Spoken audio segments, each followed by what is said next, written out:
Mama, kemarin malam waktu lampu mati, Berham jadi takut sekali. Berham bayangkan kalau dunia ini gak ada lampu, bagaimana tuh? Berham gak bisa belajar kalau matahari bersembunyi di balik awan, atau ketika matahari digantikan bulan. Nah, itulah kita berterima kasih pada Thomas Alva Edison yang menciptakan listrik. Tapi terlebih lagi kepada Tuhan Yesus yang memampukan Edison membuat listrik. Dan dia adalah sumber terang itu. Di dalam dia ada hidup dan hidup itu adalah terang manusia. Ajaib sekali, terang itu adalah firman Tuhan yang sesaat lagi akan lihat tindakan apa yang dilakukan Daud setelah dia menjadi Raja Israel. Simak baik-baik ya. Halo adik-adik. Kita akan melanjutkan perjalanan kita ya. Kemarin kita sudah sampai di 2 Samuel 5 ayat yang ke-5. Dan sekarang kita akan melanjutkan dari ayat yang ke-6 sampai dengan ayat yang ke-25. Tapi sebelumnya, mari kita berdoa. Bapa di surga, kami mohon berkat Tuhan supaya kami boleh terus berjalan di dalam kebenaran dan dipimpin oleh Tuhan sendiri supaya tidak menyimpang ke kiri ataupun ke kanan. Terima kasih kami boleh kembali untuk belajar akan firman Tuhan. Dalam nama Tuhan Yesus kami berdoa, amin. Adik-adik, Daud telah diurapi untuk menjadi raja atas seluruh Israel. Jadi, Daud ini harus menyiapkan langkah-langkah agar dapat menjadi seorang raja yang baik, yang berkenan kepada Tuhan. Ayo, kira-kira apa saja ya langkah-langkah yang diambil oleh Daud? Yang pertama adalah Daud harus menentukan di manakah ibu kota kerajaan Israel. Dan Daud memilih Yerusalem. Adik-adik, ini ada sebuah pilihan yang jitu sekali. Mengapa?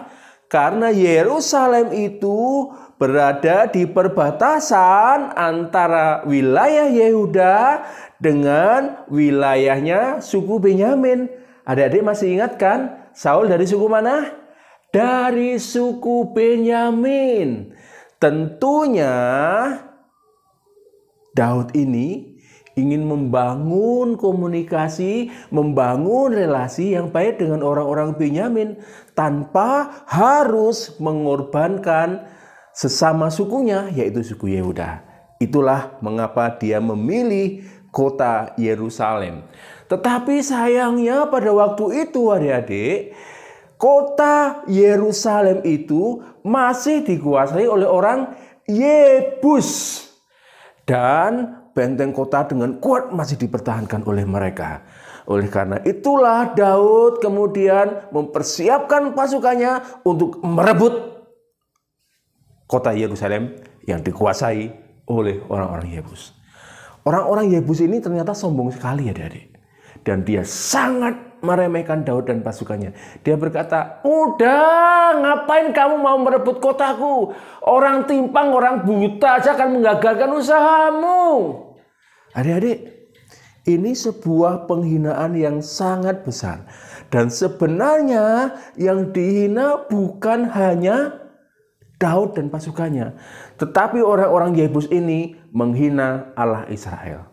Roh Allah yang bekerja di dalam hati Daud dan bekerja di hati orang-orangnya Daud menjadi sangat marah kepada orang-orang Yebus ini. Makanya di ayat 8 Daud mengatakan sebuah kalimat yang kalau diterjemahkan dengan lebih tepat mengatakan begini. Siapa yang mau merebut kota Yerusalem harus melemparkan orang-orang timpang, melemparkan orang-orang buta itu ke air terjun. Apa maksudnya? Maksudnya adalah bukan orang-orang timpang, bukan orang-orang buta saja. Daud menyamakan orang-orang Yebus yang masih tinggal di Yerusalem itu sebagai orang-orang buta, sebagai orang-orang timpang yang harus dimusnahkan. Adik-adik, Kira-kira berhasil tidak Daud ini merebut Yerusalem? Berhasil. Mengapa? Oleh karena anugerah Tuhan yang besar, adik-adik, Tuhan memberikan Yerusalem itu kepada Daud. Sehingga Daud dengan mudah dapat merebut kota Yerusalem. Nah, inilah anugerah Tuhan yang dirasakan oleh Daud ketika dia merebut kota Yerusalem. Setelah Daud berhasil merebut kota Yerusalem, dia harus membangun kota ini menjadi sebuah ibu kota yang kokoh dan kuat. Itulah mengapa kemudian Daud membangun tembok-tembok Yerusalem agar menjadi tembok-tembok yang kokoh. Di samping membangun tembok-tembok Yerusalem, Daud juga membangun apa? Daud membangun istana raja. Nah, di saat Daud membangun istana raja, Hiram, dia adalah Raja Tirus, mengirimkan banyak pohon aras untuk Daud. Pohon ini adalah pohon yang sangat baik, yang sangat mahal, sehingga Daud dapat membangun sebuah istana yang megah.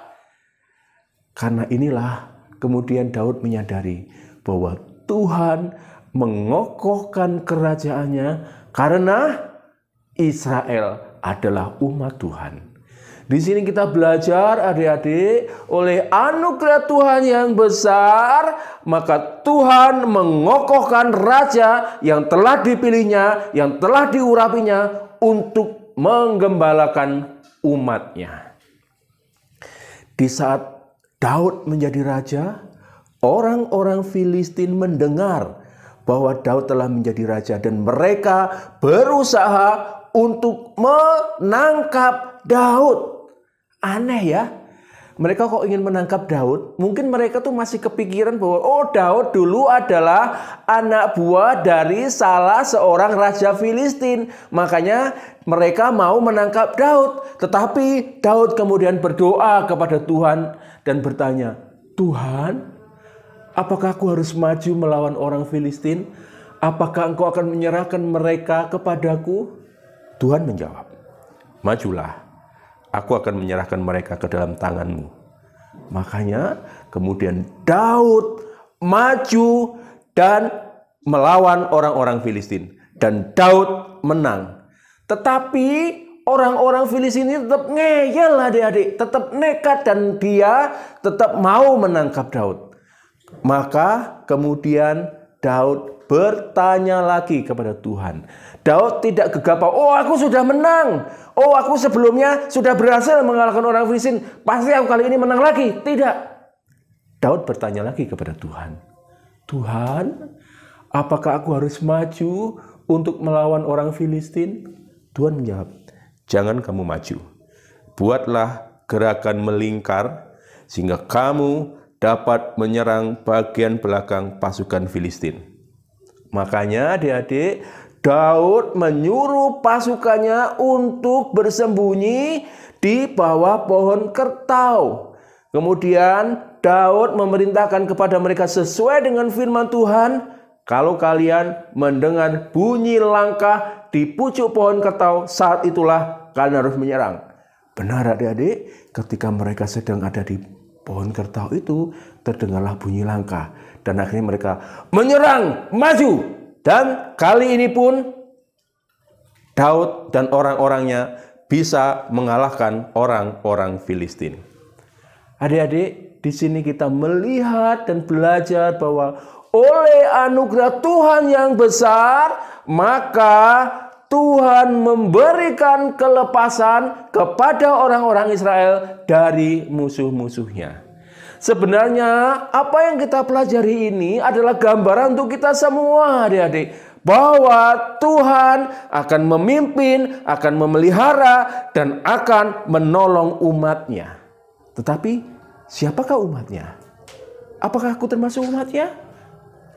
Kita tahu bahwa kita adalah umatnya kalau di dalam hidup kita sungguh-sungguh mengundang Tuhan Yesus untuk menjadi Tuhan, untuk menjadi Raja di dalam kehidupan kita. Kalau ini benar-benar kita lakukan dalam kehidupan kita, kita mengundang Kristus Yesus Tuhan, menjadi Raja dalam hidup kita, maka kita adalah benar-benar umat Tuhan. Dan Tuhan akan menolong kita, memberikan kemenangan di dalam setiap pergumulan hidup yang kita jalani. Kiranya kita menjadi anak-anak Tuhan yang mau dipimpin oleh Tuhan sehingga kita selalu hidup berkemenangan. Amin. Mari kita berdoa. Kami bersyukur Tuhan, kami boleh diingatkan akan besarnya anugerah Tuhan di dalam kehidupan kami. Tolonglah kami ya Tuhan, supaya kami tidak menyia-nyiakan pimpinan Tuhan, tetapi di setiap langkah biarlah kami belajar untuk tunduk taat kepada Tuhan, seperti Daud senantiasa taat kepada Tuhan. Kami bersyukur boleh belajar firman Tuhan. Di dalam nama Tuhan Yesus kami berdoa. Amin.